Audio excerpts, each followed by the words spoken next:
Well, take a look at the pictures there, Wow. Rosemary. Again, you're watching it. They're coming in. That is Unbelievable. Look at that.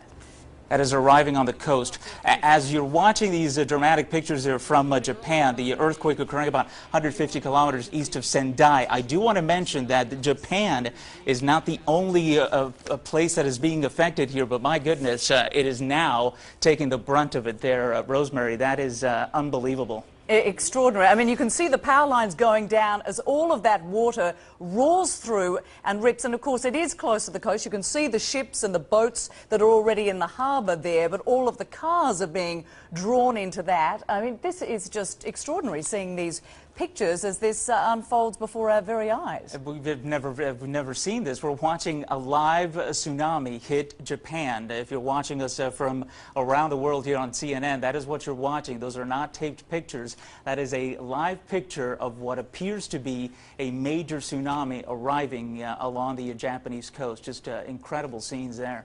And of course, Ivan, let's talk about those waves, because you were saying like 500 miles for our US audience, 800 kilometers per hour for our global audience. I mean, just extraordinary strength involved in that. And you say it comes, presumably that first one is the strongest, and then the ones that follow are weaker. Is that correct or not? Not necessarily. If you remember in the Banda Aceh tsunami, the initial one was bad enough, but then we had essentially wave 3 and wave 4, which were actually higher and worse. So the damage is ongoing right now, but may continue over the next several hours because we talk about these waves that come in, each successively producing damage here. So we'll have to watch that closely. And again, not just Japan, but we have a regional across the Pacific now, a tsunami watch in effect. And as you watch these dramatic pictures, that is telling me that since a tsunami was generated